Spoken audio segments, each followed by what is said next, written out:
I need some set dressing.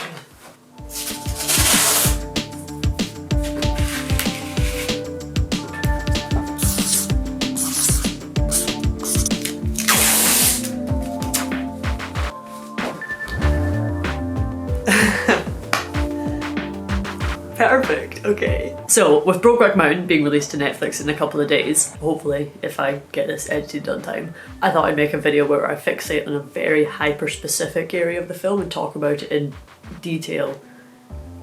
Probably a little bit too much detail, but before we start, spoilers for the entirety of Brokeback Mountain. I mean, what, you've had 17 years to watch it, so I feel like this isn't on me at this point, but still. Jack nasty.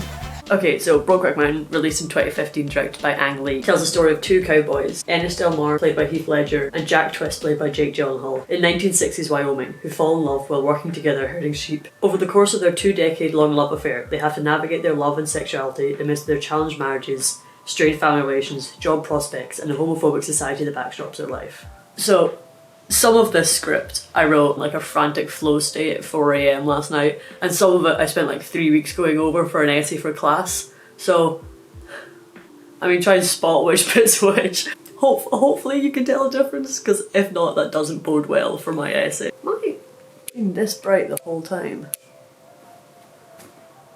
Huh. Okay, so before I go on to talk about my hyper-specific detail, I need to kind of set the scene a bit.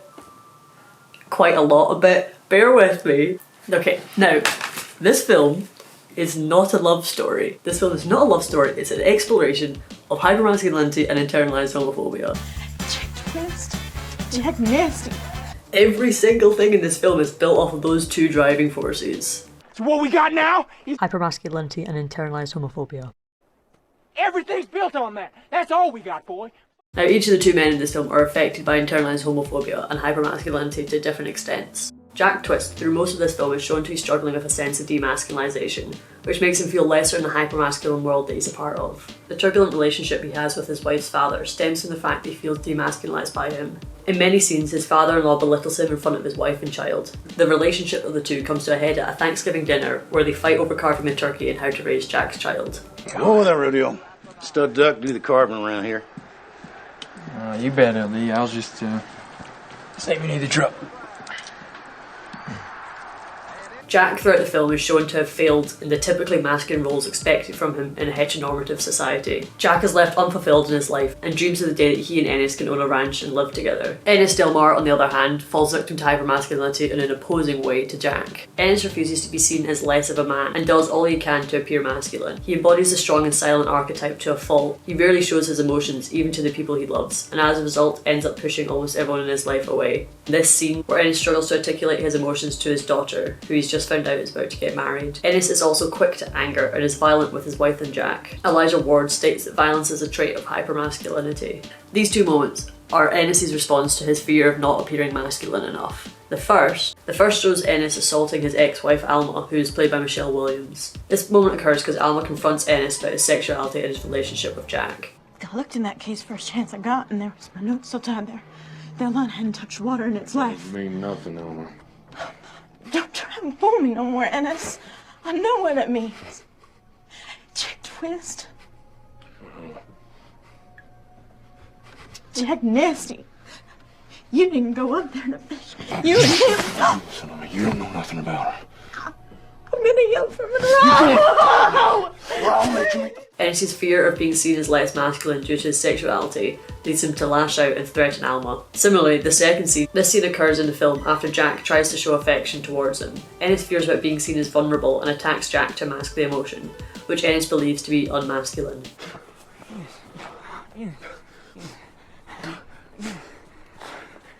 Come here, you're okay.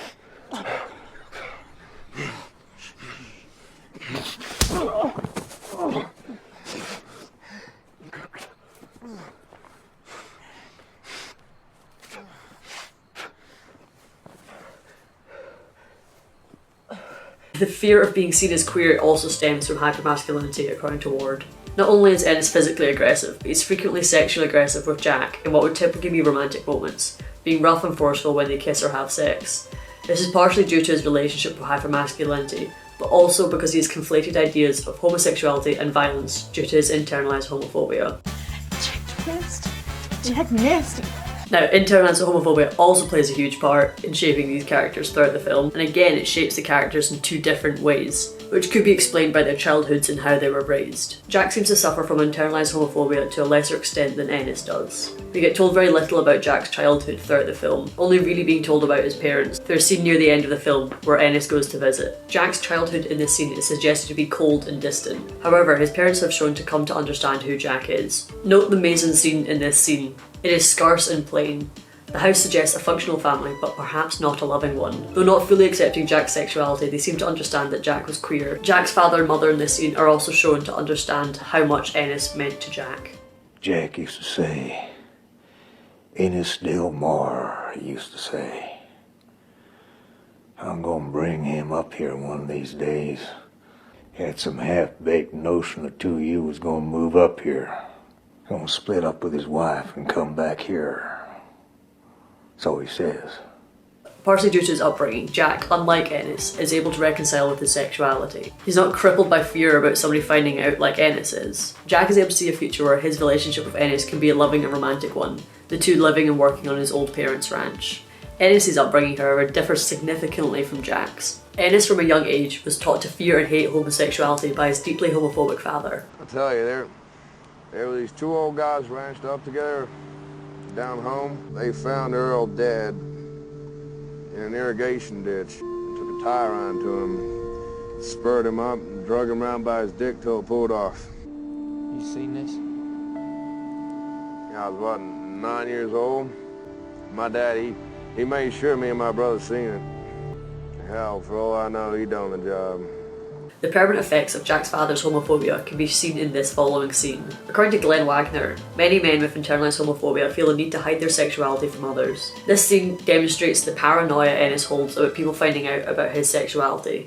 You ever get the feeling, I don't know, when you're in town and someone looks at you, suspicious, like he knows, then you go out on the pavement and everyone's looking at you like they all know too? His own internalised homophobia makes him think that everyone knows, and it scares him. He's crippled by the fear that others will discover his sexuality or his relationship with Jack, and that he will end up like the man in the ditch. In another scene later on in the film, Jack finds out about Ennis and Alma's divorce, and thinking that Ennis will have changed his mind about living on the ranch together, he drives up to talk to Ennis. Jack, still believing that their happy romantic life together is possible. Got your message about the divorce. Ennis attempts to hide his relationship with Jack from his daughters. You can see in this scene Ennis removing Jack's hand from his face. He doesn't want his children to see. Got your card, the divorce came through. Yeah. So, here I am. I guess I thought that this means you. See, I got the girls this weekend, and geez, I'm sure as hell sorry. You know I am. See, I only get them once a month, and I missed last month. Then, later on, as a car passes the house, Ennis looks at it with a sense of fright, again showing the fear that Ennis holds about how others perceive him, and worries what would happen to him if people found out about him and Jack.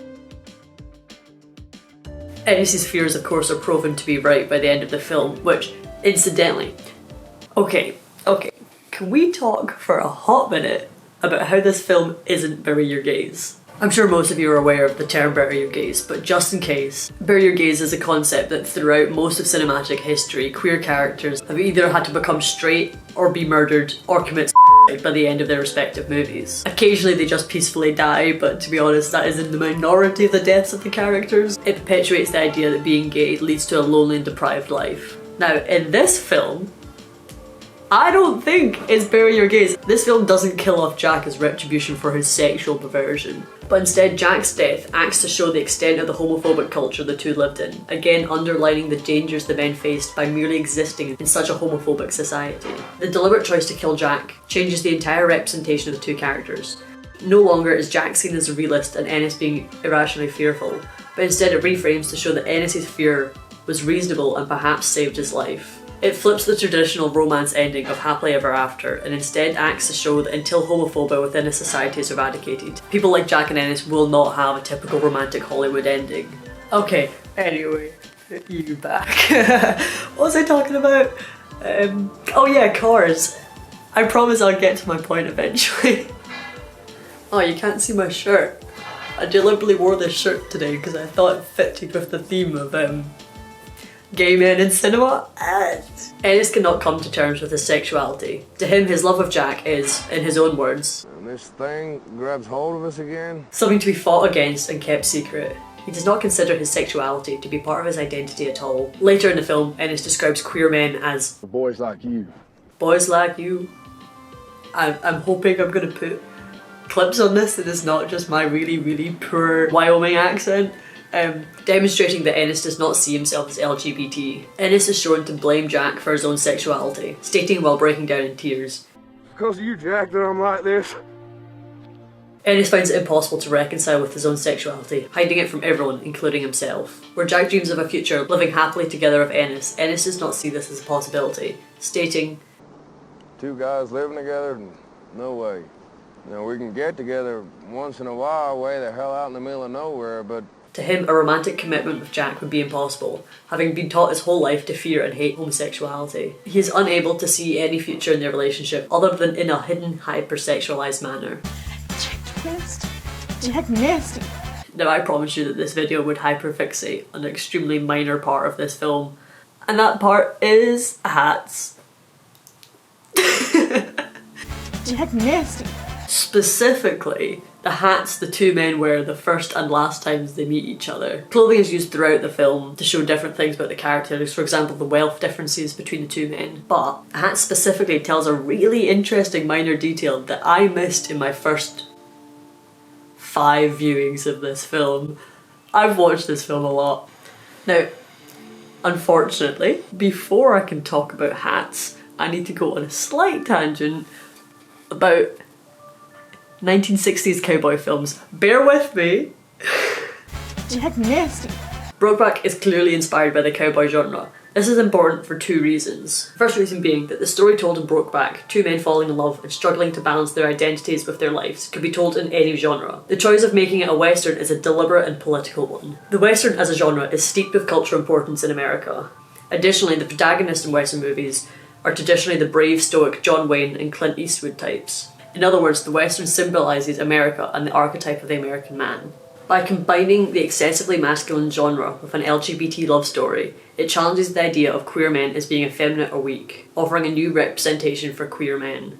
And secondly, it's important because it's going to give a little bit of grounding for the absolute bullshit I'm just about to talk about. So in 1960s spaghetti westerns, hats were used in a very specific manner. The goodie, the hero, the man who saves the day, wears a white hat. And typically the villain, the disruptor, the guy who generally fucks shit up, wears a black hat. Okay, now you're caught up, I've got everything, everything's together, I can finally talk about hats. Jack nasty. I was kind of hoping that I'd have a cowboy hat for this section of the video, but they were like 25 quid on Amazon and it was just not worth the bit. I've got my Jack Twist shirt on, so hopefully you can forgive the lack of hat. Maybe I'll edit one on. No, that's gonna look stupid, I'm not gonna do that. The first and the last time the men meet, Jack is wearing a black hat and Ennis is wearing a white. The film is sort of told from Ennis's perspective. It's not too obvious in the film, it's more clear in the book. But the costume choice here is really important in showing Ennis's subjective view of the world. Ennis, as previously mentioned, is unable to come to terms with his sexuality. He hates himself for it and blames Jack for it. Every time the two... Sorry, in my script I've written the wrong type of meat. I've written like MEAT, which I mean is also accurate in a way.